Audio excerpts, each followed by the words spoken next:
Welcome to Medical Class 901 with Dr. Chi. I am Dr. Chinelo Animalu, infectious disease specialist and HIV specialist, as well as professor of medicine.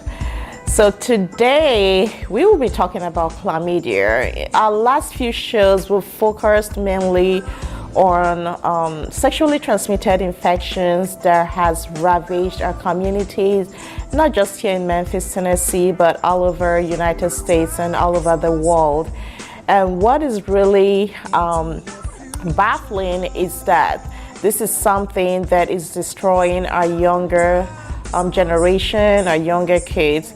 And so what I wanted to do was kind of create some awareness about what these infections are, what we can do, and how we can protect ourselves. So we will talk about chlamydia. I'm sure most people have heard about chlamydia. If you're sexually active, you need to know about chlamydia. So this is a bacterial infection that's caused by an organism called Chlamydia trachomatis. And what it does is that it's kind of, an infection that you can pass from one sexual partner to another. It is the commonest STD or STI. So some people say STD, sexually transmitted diseases, others say STI, sexually transmitted infections. Whichever one you choose is fine, but it is the commonest here in the United States and also all over the world. You have more than 1 million, actually about 1.5 million people affected yearly. And when we talk about this population, we're talking about the younger ones. We're talking about our teenagers from the ages of around 14, 15 years up until 24, 25 years. So what I'm sure, people listening are like, wait, how is this possible, right? So we're talking about our high schoolers here. We're talking about our college kids, right? Your 14-year-old, your 15-year-old daughter, your 16-year-old, son, and then up until college. So how is this happening? Why is the rate so high? I mean, we're talking about millions of people here, and then we are talking about the younger generation. So let's talk about what this infection is, how we can get it from person 1 to person 2 to person 3. So we already said that this is an STI, meaning that it's something you get during sexual intercourse. And it doesn't matter what type of intercourse we're talking about, the normal, vaginal, penile thing. It could be oral, it could be anal sex, whatever type of sexual activity, as long as there is exchange of body fluids between two people or multiple people, then you would remain at risk for this infection. So let's talk about the risk factors. What are the things that would place you and place me at risk for contracting chlamydia? One would be, young age, less than 25 years of age, which is where, again, we talked about it's going to be our teenagers and our college kids. And then we have, different sexual practices like having multiple sexual partners, presence or history of a previous STD would place you at risk of contracting this infection. And then if you are not using protective methods, protective barriers such as condoms, then it could be male or female condoms, regardless of the type of protection it is, then it kind of puts you at high risk. So, because here's the thing, let's assume that is, somebody, a young kid who has never, had any kind of sexual activities, and now, is dating this guy or whatever, and, you can pick it up because you can vouch for yourself, but, you don't know the history of the next person. Why is this important? Let's talk about the symptoms associated with this infection, chlamydia. Majority of the cases, up to 50% of cases of chlamydia are asymptomatic, meaning that they don't have any symptoms. So you don't even know that you have it, right? So majority of what we see is accidental transmission, where not because, I came out today and decided, hey, I'm going to give you chlamydia or I'm going to give you gonorrhea. No, that's not it. You didn't even know you had it. And then you were involved with somebody else. And what happens is that you end up passing it on to this person. You guys might break up or might continue to see other people, and it goes from one person to the other, from one person to another. So that's kind of what the major, mode is, when you don't even know you have that infection because you were not having any major symptoms. Now, for people, the rest of the population that might have symptoms, what kind of symptoms are we talking about? It's something that when we say it's non-specific. So there's no particular symptom that you will say, oh, once I have this, I know I have chlamydia. Once I have this, I know I have, HIV. Once I have this, I know I have gonorrhea. Unfortunately, that's not how it works. Because majority of these STIs, they kind of have similar presentations and similar symptoms. So we're going to break it down and talk about the kind of symptoms we would have in women and we will have in men in certain scenarios. Okay, so let's talk about something like, the traditional, sexual intercourse between a man and woman. The woman, you might notice that you have some pain that shouldn't be there. We call it dyspareunia, where you, for instance, have pain with sexual, intercourse. Or you might have what we call urinary symptoms, dysuria, which is pain when you're urinating, and you're like, oh, this is not right. Like, I wasn't having pain before. Why am I having pain? Or you can have some discharges, right? It could be clear. It could be, watery. It could be creamy. Everybody's body is different. But then you know that something's not right. Then for those, for instance, then women also, or girls, you can have pelvic pain. All right, that's when you have pain in the lower part of your abdomen and you're not in your period, or there's nothing to explain why you're having this pain. Then thinking about an STD is very, very important, especially if you're sexually active. For men, the commonest symptoms is going to be discharge from the penis, especially when you're trying to pee. Or you could have painful urination. You're trying to pee and you're having this burning sensation. You're like, why am I having this pain? Or you could also have pain around the scrotal area.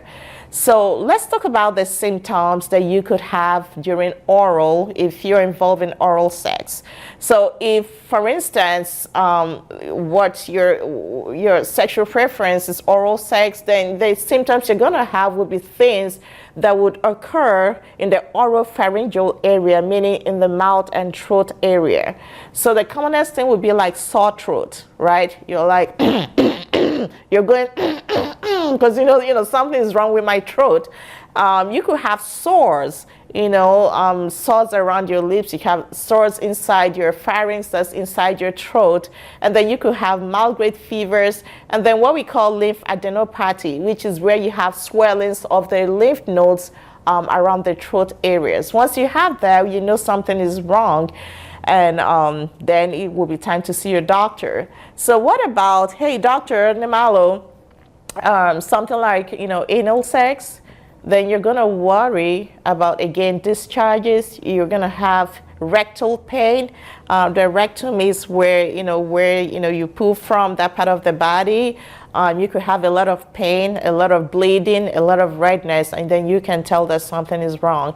Like I said, it is so hard to differentiate chlamydia from something like gonorrhea. And, other STIs, they tend to kind of have the same thing. That's where it's so important to go to your doctor, go to a health clinic, a health center, and get tested.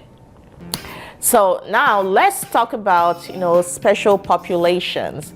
We're going to take a short break, and when we come back, we will talk about this kind of infection in special situations like our immunocompromised folks or pregnant women.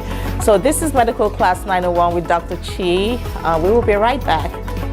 This is Dr. Chinelo Animalu, the host of Medical Class 901 with Dr. Chi, and this is the show that talks about the major infections that plague us here in our Memphis community. So please make sure you tune in, get a glimpse of this class. See you then.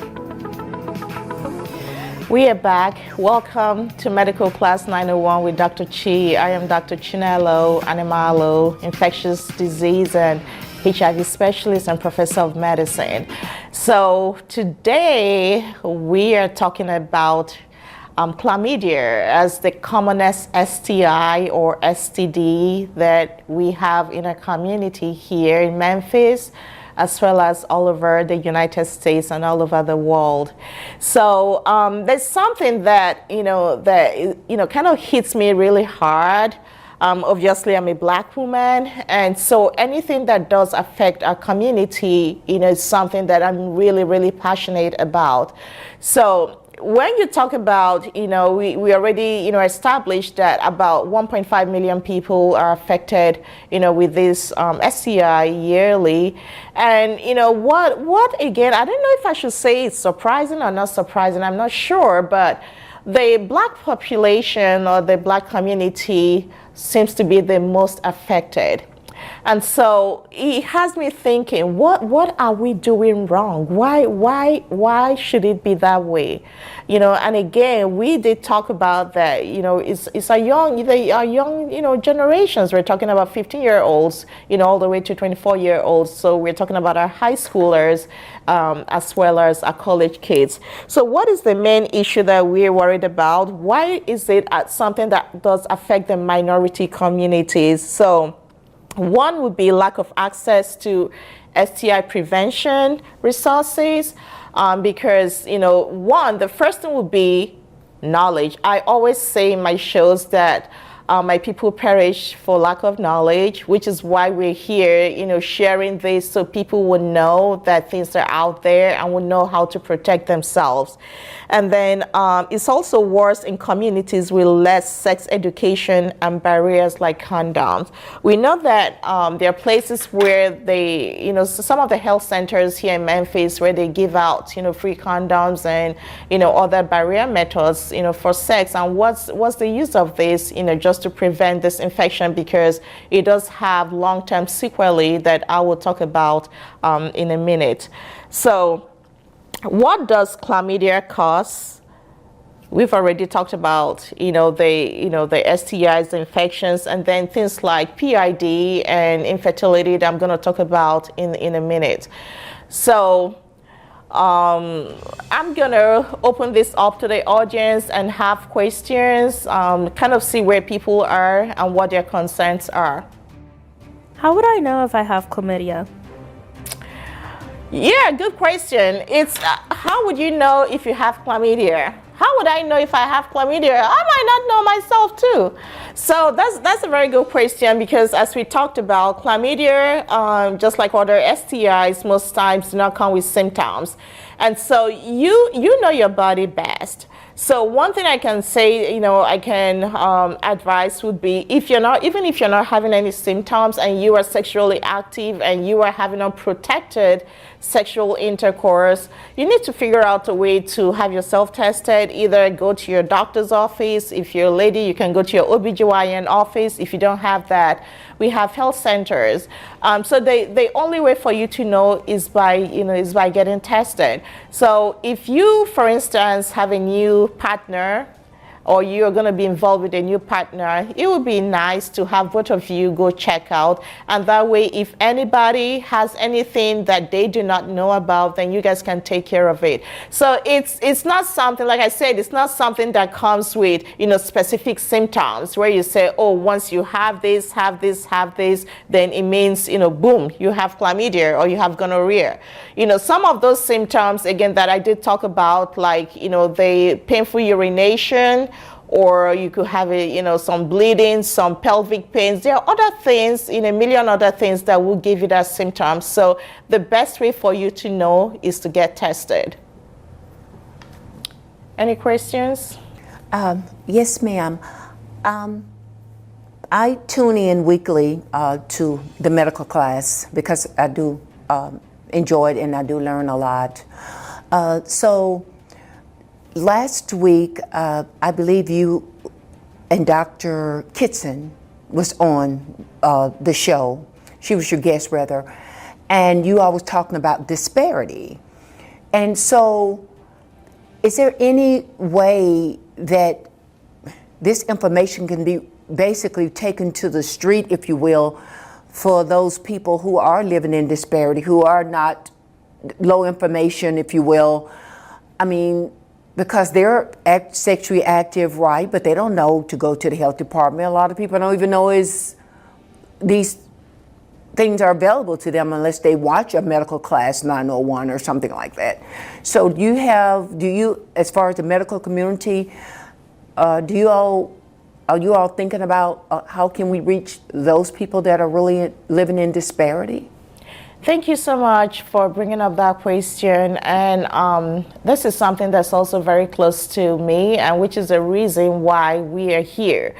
I'm a practicing physician, and I work out of one of, if not the biggest hospital system that we have here in the Memphis system.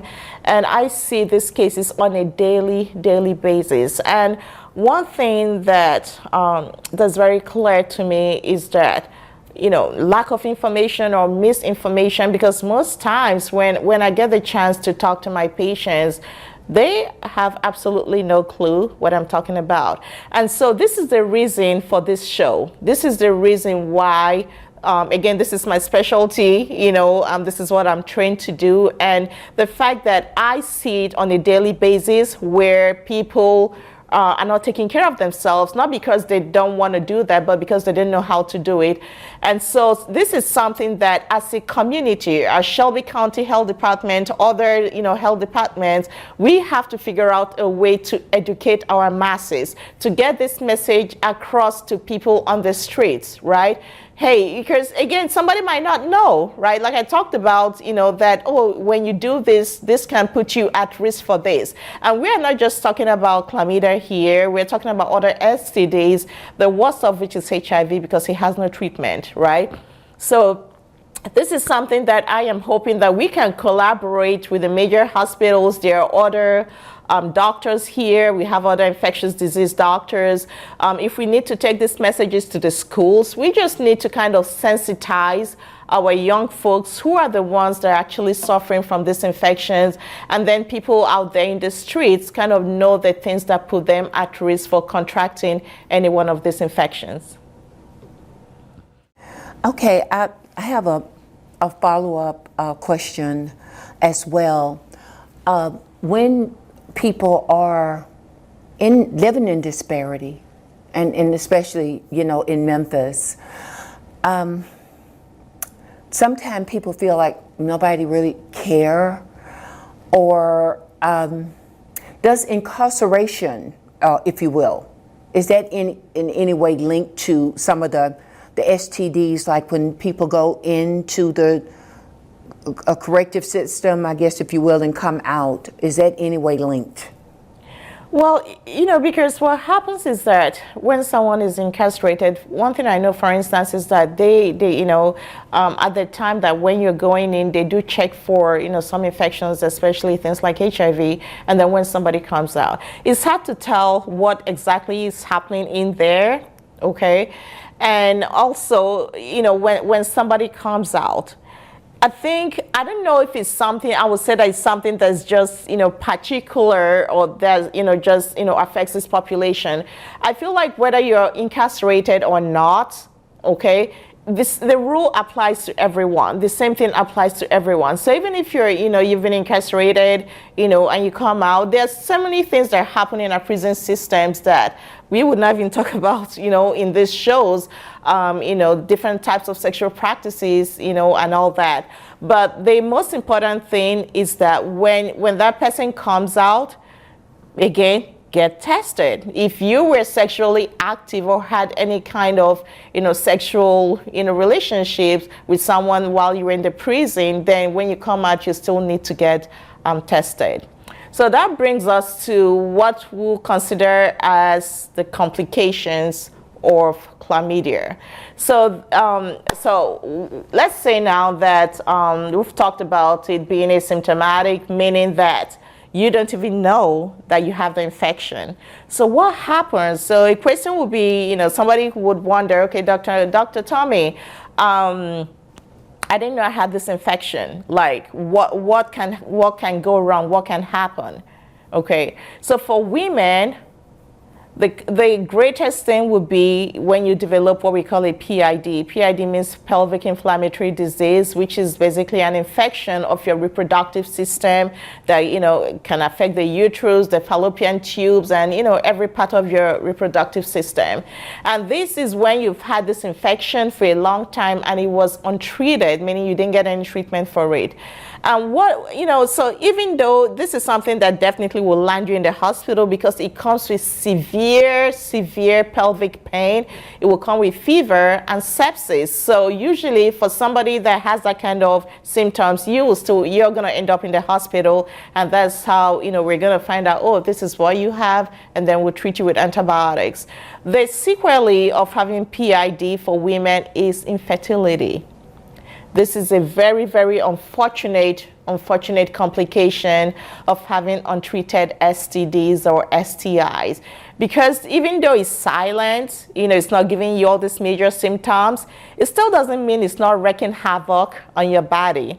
Okay, and so you see a young woman, maybe you're now 26, 27, 30 or whatever, you're trying to have kids and, you're not getting pregnant, and then you go into the doctors and they say, hey, you have a blocked fallopian tube, and you will be in shock. Like, what does that mean? Like, how did this happen?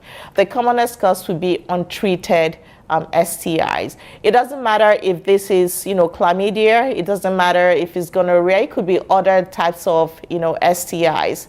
So then other complications, would be, for instance, a pregnant woman. I want our women that are watching this show to pay attention. I'm not sure there's any woman that would want, to go out of their way to pass an infection to their unborn baby. But all these STIs, unfortunately, the mother can transmit this to their baby during childbirth. So for pregnant women here in the United States, at least if you're getting your normal, antenatal care, prenatal care, and all those things, they would always check you during a course in your pregnancy, do an STD panel, make sure there's nothing wrong. If there's something wrong, they go ahead and treat you before you go into labor and give birth to your baby. So now let's say you have this scenario, an uninsured woman, young lady with no insurance, and doesn't have an OBGYN, and so was not going to see the doctors regularly, and is now in labor and is giving birth to a baby. What are the chances that she could pass something down to the baby? Because she didn't know she had anything in the first place, right? So the government has something in place where children born here in the United States receive what we call prophylactic treatment. Prophylaxis means preemptive treatment. So you're just going to assume, oh, we're just going to cover you regardless. Whether you have it, you don't have it, we're just going to go ahead and treat and assume that you have it. That way you keep the baby safe. All right. So for women, if you're pregnant, please do everything possible to establish care with an OBGYN doctor. If you're unable to do that, especially let's say you're getting towards your second, third trimester, go to any of the health centers that offer free services to pregnant women and get tested. So if there's anything that's wrong, it could be chlamydia, it could be gonorrhea, it could be HIV, it could be syphilis, right? Any of these things would affect your unborn child. You go get tested and then you will get treated. So we're going to take a short break. This is Medical Class 901 with Dr. Chi. We'll be right back. Welcome back to Medical Class 901 with Dr. Chi. I am Dr. Chinelo Animalu, infectious disease and HIV specialist and professor of medicine.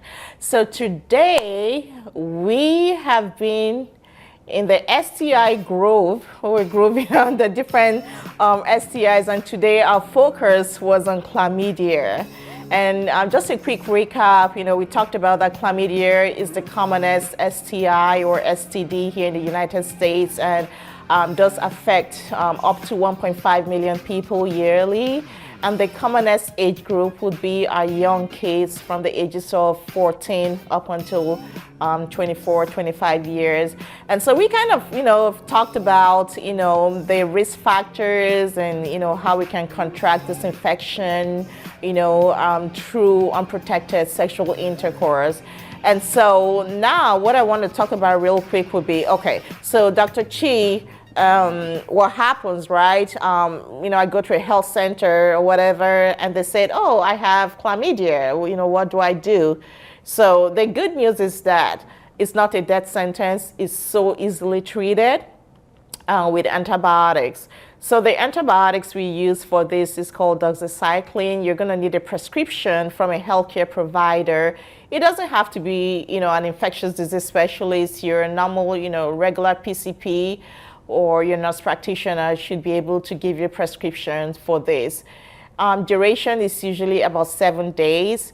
Now, it doesn't mean like you start taking your antibiotics and in 24 hours you feel a lot better. You're like, yeah, okay, I feel okay, I'm gonna stop. No, if you stop your antibiotics, it's gonna come right back. And one thing we encourage is not just you. If you are in an active sexual relationship with somebody or multiple partners, your partners need to be treated also. Why? Because you get treated. So let's assume you receive 7 days of doxycycline. Now you're treated, right? And you go back to, your partner who was not treated. You will get reinfected, and then we are back to square one. So it becomes like, like a regular cycle. So something we encourage, if you come to a clinic, when we treat you, we're gonna ask to treat your partner or your partners also. That way everybody is clean. Now for pregnant women, we use a different type of antibiotics called azithromycin to treat that lady, and also to prevent, when we say transmission, fetal maternal transmission, where you transmit that infection to your unborn child or to the baby. So just to kind of give a quick rundown again, this is something that is so easily treated, okay? But you have to know first before, of course, then you get treated. So I think we have time for one more questions from the audience, so we're gonna take this. Okay, real quickly. Again, I'm learning so much. So why is it important that a pregnant woman having sex anyway, when she know that there's a chance during her pregnancy that she could end up with something, STD, to pass on to her children? Well, you're not going to say, oh, because I'm pregnant, I'm not going to have sex. So again, the most important thing would be, okay, so if you ask now, what would be the best thing to do? Abstinence, but we know that's not possible, right? That's not going to happen.